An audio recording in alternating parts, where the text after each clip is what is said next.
Olá, tudo bem? Thiago Menezes para mais uma News da semana, colocando 4 destaques sobre política, economia, atualidades em geral, para você ficar mais atualizado sobre o que está acontecendo aí, principalmente no campo econômico. A gente acaba dando mais um destaque aí para o campo financeiro. Primeiro destaque, vamos falar sobre perspectivas de inflação, juros, de PIB. Como que nós vemos aí a perspectiva para essa semana? Saiu o relatório Focus, que é aquele relatório que eu sempre comento, que pega a opinião dos principais economistas, digamos, os médicos das finanças do Brasil. E aí eles acreditam que basicamente a taxa de juros vai cair agora não só até 8,5, mas até 8,25.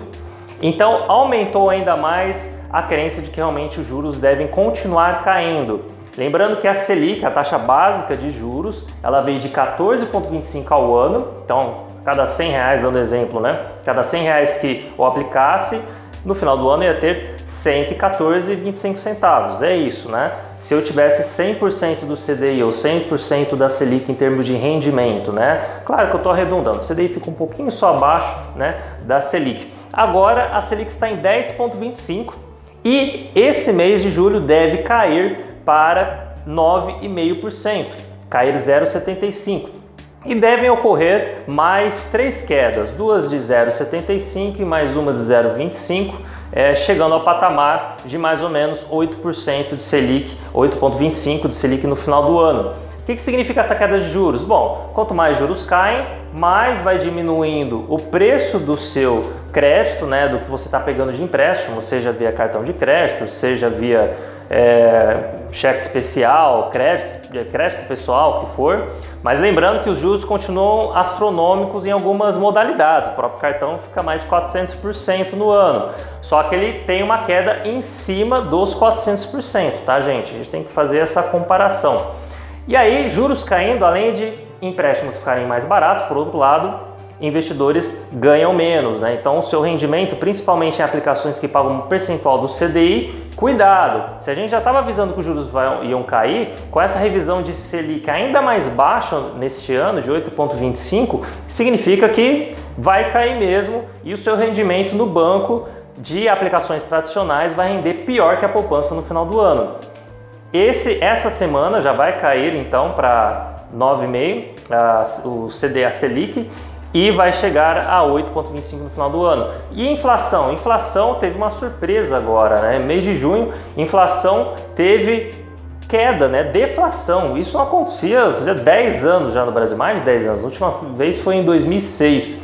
E deflação é um cenário que é bem comum na Europa, Japão, quando há excesso de oferta, excesso de oferta de produtos industrializados, ou quando há uma crise também mais aguda, o que é até o que acontece no Brasil. Porém, mesmo em crise aguda em 2015, a gente estava tendo excesso de inflação, excesso de crescimento do nosso custo de vida. Mas isso parece que agora está um pouco mais controlado. Perspectiva de inflação no final do ano está em 3,38%. Bem diferente de 2015, que a inflação foi mais de 10%, Pô, se eu ganhasse, sei lá, 10 mil reais, eu ia ter que ganhar 11 mil para manter o mesmo padrão de vida no final desse ano. A inflação no ano passado foi um pouco mais de 6,2%, 6,28%, 6,29%. Esse ano, metade, a perspectiva já é de 3,38%. E também o ano que vem, 2018, 4,24%. E taxa de juros, 8,25%. E PIB, crescimento é esperado para esse ano, mas porém um crescimento baixo de em torno de 0,32%. Para o ano que vem, crescimento de em torno de 2%, ou seja, 2017, ano ainda de transição, 2018, ano de fato que o Brasil deve começar a crescer. O que atrapalha é a política, A política está atrapalhando e decepcionando, mas dados econômicos já estão melhorando sim desde o início do ano. Outro destaque, falando agora ainda um pouco sobre a economia, a questão, a Bolsa refletindo, os mercados, os investidores estrangeiros vendo esses dados, de deflação agora em junho, de melhoras de perspectivas, fez com que a Bolsa subisse, mais de 1,2% agora na segunda-feira e pode ter uma tendência de alta ainda no curtíssimo prazo. Por quê? Porque o mercado está olhando com bons olhos a possibilidade de, mesmo o Temer caindo, Maia, que seria o sucessor legal dele, assumir e seguir com a política econômica que venha sendo adotada, seguir com as reformas que vêm sendo colocadas. E ele já declaradamente já se colocou realmente à disposição de seguir com as reformas com a mesma agenda do governo Temer. Lembrando, gente, estou apenas repassando informações, não estou colocando opiniões próprias aqui, principalmente quando a gente fala de política, né? Mas o mercado, por mais então que está vendo toda essa turbulência, o investidor estrangeiro é um bom parâmetro para isso, a bolsa subindo mesmo nessa semana decisiva de denúncias contra o Temer. Então isso mostra que estão olhando com bons olhos aí uma possível sucessão do Maia e provavelmente ele continuaria realmente com todas as reformas e agendas do governo atual. Outro destaque, terceiro destaque, falando sobre política também. Poxa, Thiago, você só fala de política. Hoje, gente, não tem como separar a economia de política. No Brasil isso está extremamente ligado. O Alckmin deu uma declaração hoje que realmente é importante, dizendo que o PSDB pode estar com os dias contados em termos de base de apoio para o governo Temer. Isso seria muito problemático para o governo atual. E ele mesmo já, desde o início, foi um pouco que contra essa questão do PSDB apoiando o governo, mas deixou bem claro que o apoio ao governo Temer, como base aliada, só vai existir até que a reforma trabalhista seja aprovada, a reforma da Previdência, e inclusive essa decisão de saída da base aliada pode ocorrer essa semana mesmo, em questão de 2 semanas no máximo, mesmo porque a reforma trabalhista já vai ser votada amanhã.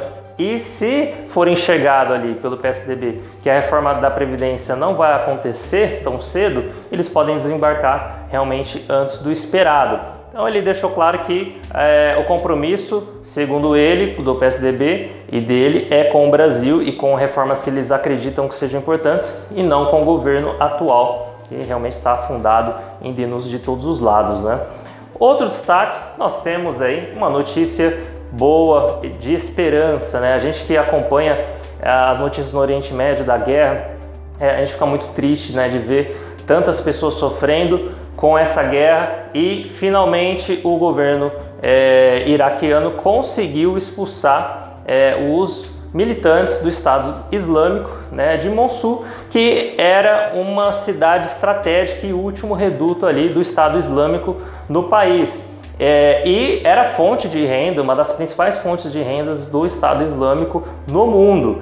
E com essa expulsão e decretada a vitória dentro do país, né, cabe agora saber se países como Síria, que também estão sofrendo forte com essa intervenção do Estado Islâmico, e é triste ver que eles não têm como alvo somente militares, né? A população, e existem vídeos dos mais vários tipos, né?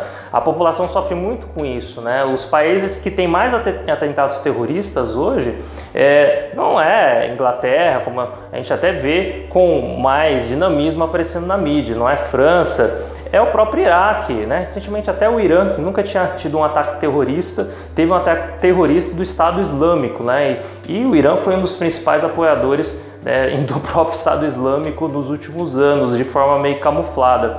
E realmente está perdendo o controle, né? Até das próprias crias. A cria está perdendo o controle, o criador está perdendo o controle sobre a cria. E isso realmente começou a se tornar algo necessário, né? Um trabalho conjunto de vários países, inclusive países que não eram aliados, como Estados Unidos e Iraque. E essa vitória declarada dá um pouco mais de esperança, né, gente? Muito obrigado, pessoal. Obrigado pela sua atenção, pelo seu apoio. Dá aquela curtida se você está no Facebook, compartilhe o vídeo se você também está no Facebook, se está no YouTube, dá aquele joinha, se inscreva no canal, isso ajuda muito para que esse trabalho gratuito que procura passar informação continue chegando até você, tá bom? Um grande abraço, conte comigo porque aqui o seu futuro tem valor. Tudo de bom para você.